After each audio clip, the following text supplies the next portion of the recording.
Good morning. Good morning sir.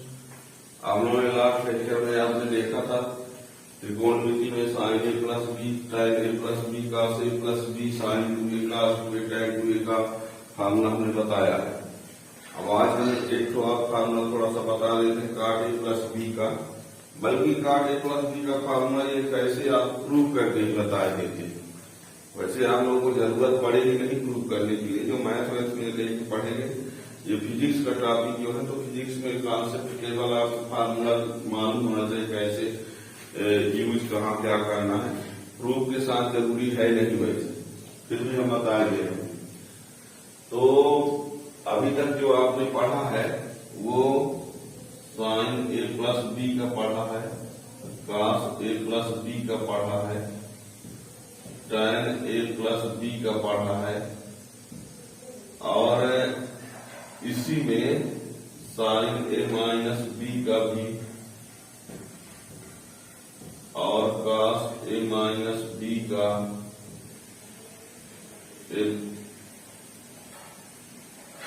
और tan ए minus B का, फिर साइन 2a का, cos 2a का, और tan 2a का।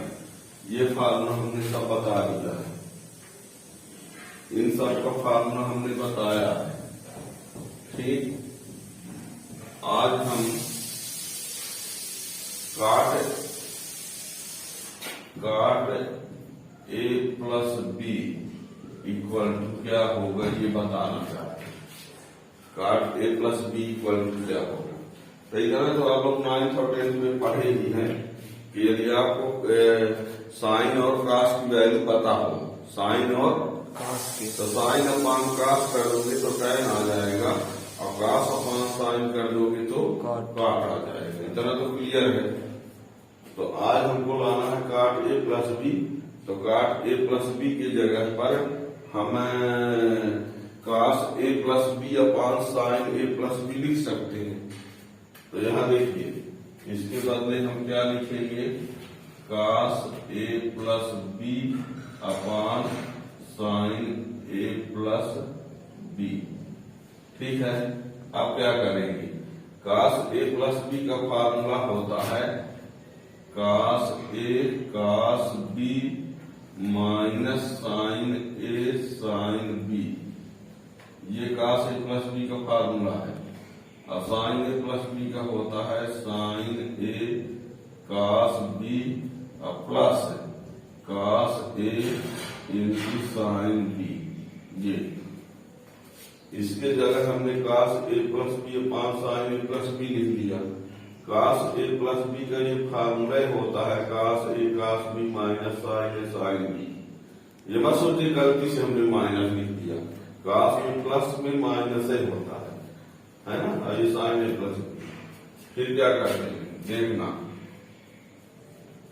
अंश व हर में, अंश व हर में, अंश व हर में हम साइन ए साइन बी, साइन ए साइन बी का भाग कर देते हैं।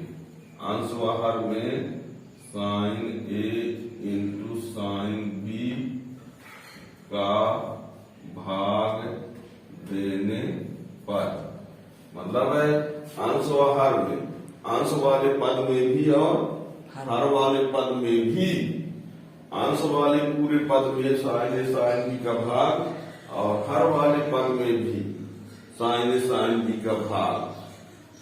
किसी भी समीकरण के दोनों पक्षों में या किसी भिन्न के अंश और हर में समान संक्रिया की जा सकती है, ये आप लोगों को पता होना चाहिए। तो क्या करेंगे, कास ए कास बी अपान साइन ए साइन बी माइनस साइन ए साइन बी अपान साइन ए साइन बी। फिर ये अपान साइन ए कास बी अपान साइन ए साइन बी प्लस कास ए साइन बी अपान साइन ए साइन बी। क्या किया हमने, इसके अंश और हर में साइन साइन का भाग किया। देखना ये साइन ए से साइन ए कैंसिल, ठीक है। और इसमें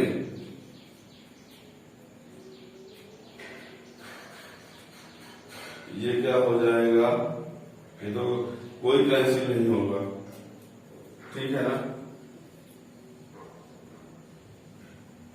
ये भी कैंसिल हो गया, साइन ए से साइन ए कैंसिल, साइन बी से साइन भी कैंसिल, इसमें कोई कैंसिल नहीं होगा, इसमें साइन ए कैंसिल, और इसमें साइन बी कैंसिल। फिर से देख लो, ये कैसे कैंसिल, ये कैंसिल, ये कैंसिल, इसमें कोई कैंसिल नहीं। सीधे सीधे क्या कह रहे हैं, इसमें कोई कैंसिल नहीं, इसमें पूरे कैंसिल, इसमें पहला पद, इसमें दूसरा पद, जो भी जैसा भी समझो। इसके बाद काश बटे साइन से क्या होगा, काश बटे साइन से क्या होगा, काट, और ये सब कुछ कट गया मीन्स एक, और इसमें काश बटे साइन तो काट बी प्लस काट ए, काट बी प्लस काट ए। तो अंत में ये पता चला कि क्या, cot A plus B is equal to cot A into cot B minus 1 upon cot A plus काट बी। इसको आगे पीछे लिख सकते, ठीक है। इसी प्रकार काट ए माइनस बी जब लिखेंगे तो ये हो जाएगा काट ए काट बी, और यहाँ पर प्लस हो जाएगा, और यहाँ पर काट बी माइनस काट ए, ये रहा, ठीक है ना। तो ये फार्मूला बन जाएगा।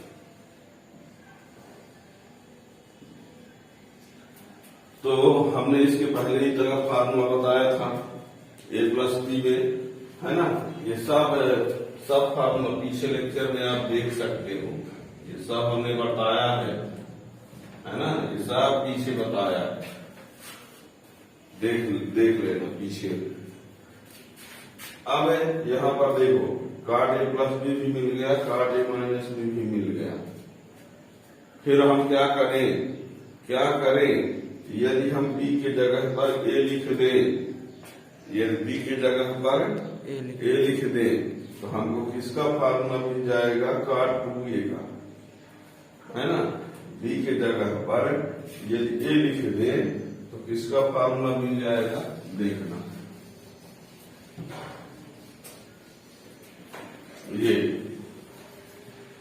आपने देखा कि काट A plus B equal to cot ए काट B minus 1 upon cot A plus काट बी, है ना। बी के स्थान पर ए लिखने पर लिख देखो, काट ए प्लस ए तो काट ए माइनस 1, और ये काट ए तो ये काट स्क्वायर ए माइनस 1 अपान 2 काट ए, ये काट 2a का फार्मूला बन गया, ये ठीक है। और यहाँ पर tan 2a का क्या फार्मूला बना था,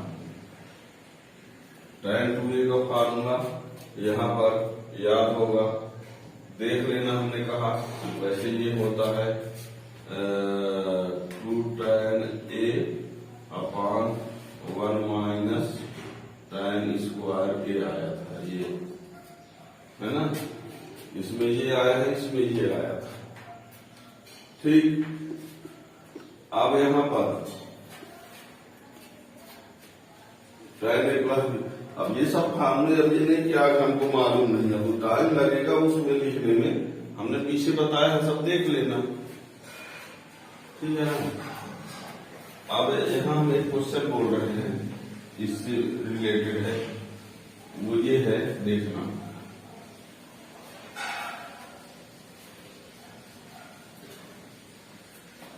क्वेश्चन है,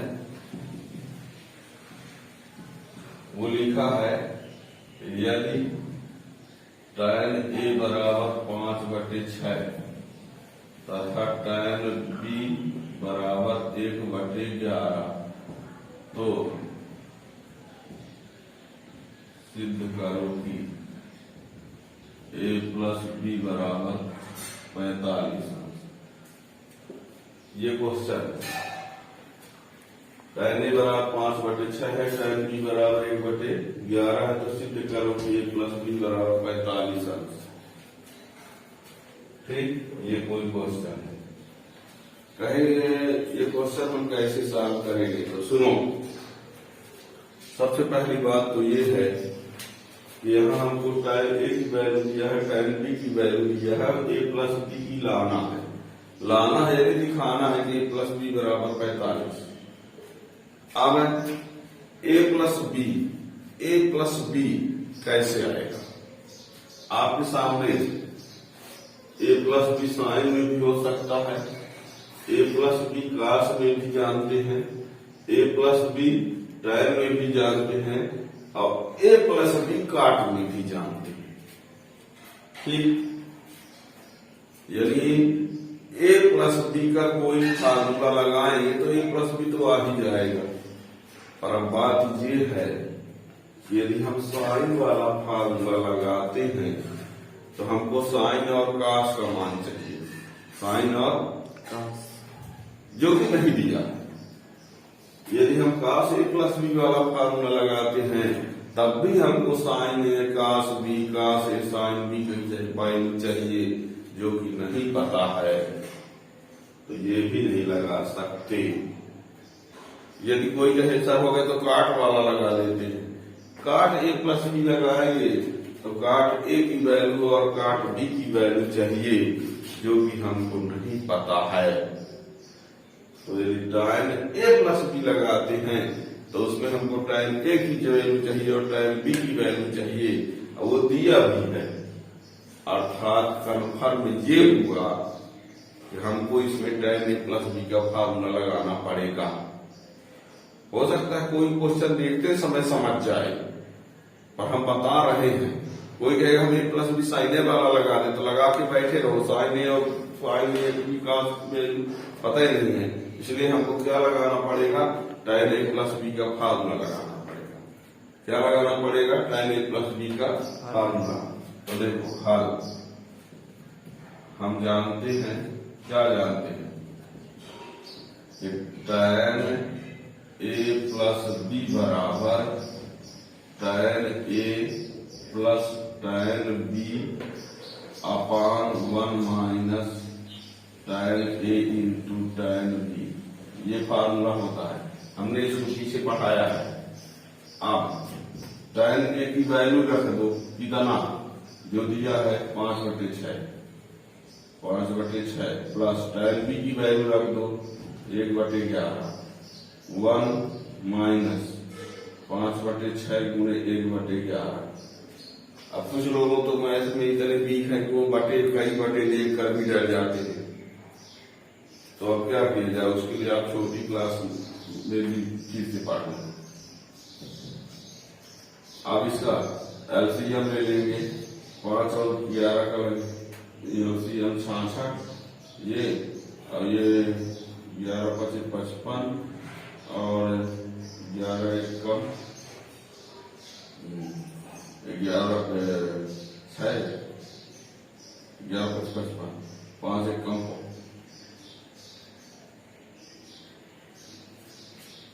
और ये 11 × 6 = 66, 6 याद। ठीक, ये 66 है, 6 और 11 का एलसीएम ये हो गया, तो ये 11 × 55 और ये 6 1 = 6। इसमें 1 माइनस 5/6 66। ठीक है, क्या किया हमने, इसका एलसीएम लेके जोड़ दिया, ये आया और इसका 1 उतार दिया, ये 5 से कम 5 या 66। आगे बढ़ाते हैं तो क्या हो जाएगा 61/66 और इसका भी एलसीएम 66 लगता तो 66 - 5। ठीक है, अब देखना तो इधर क्या आया tan A + B बराबर ये 61/66 और फिर से 61/66। ये सब कट उठ गए, सब कैसे। इसमें भी कुछ लोगों को दिक्कत है, क्या करें हम, छोटी क्लास में भी हो।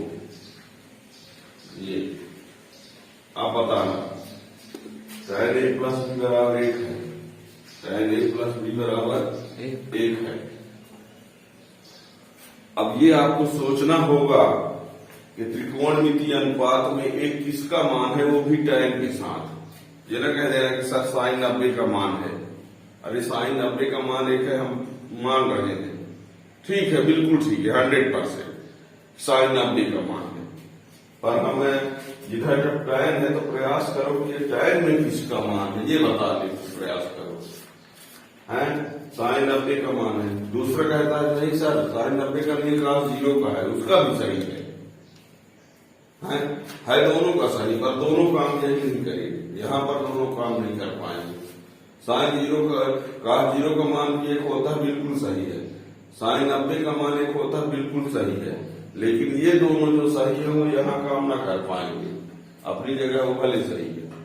तो अब ये बताओ कि 1 tan में किसका मान होता है, तो कहोगे यदि पढ़े हो, फर्जी 10वीं नहीं पास हुए हो, तो यहाँ tan 45 अंश, और ये tan से tan कैंसिल हुआ तो A + B बराबर 45। ये ठीक है, तो ये क्वेश्चन अच्छा है, याद रखिएगा। ठीक, तो त्रिकोणमिति में आप लोगों में जो फिजिक्स में यूज होने वाले फार्मूला है, लगभग पूरे फार्मूले हो गए हैं, है ना। अब आप लोग आगे उसमें अगला टॉपिक जो आएगा वो डिफरेंशियल आएगा, डिफरेंशियल और इंटीग्रेशन। इन दोनों को पढ़ने के बाद फिर फिजिक्स की स्टार्टिंग होगी, मेजरमेंट और यूनिट, है ना।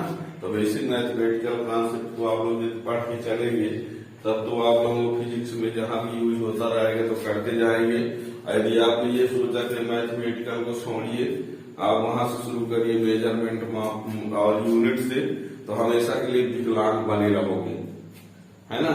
कभी आपको ये इसका अवसर नहीं मिलेगा दोबारा पढ़ने के लिए, इसलिए आप 11th क्लास में स्टार्ट में ही बेसिक मैथमेटिकल कॉन्सेप्ट यदि आप क्लियर कर लेते हैं तो ठीक है, नहीं आप हमेशा ये कह दिया जाएगा कि ये सब कुछ आप पढ़ोगे, है ना, ये आगे पढ़ोगे, कोई कहेगा पीछे पढ़ोगे, पर जो रियलिटी है वो मैथमेटिकल कॉन्सेप्ट स्टार्ट में जो है वो कुछ बुक में दिया भी है, कुछ में नहीं भी दिया है, पर जरूरत है तो पढ़ना ही पड़ेगा चाहे जहां से।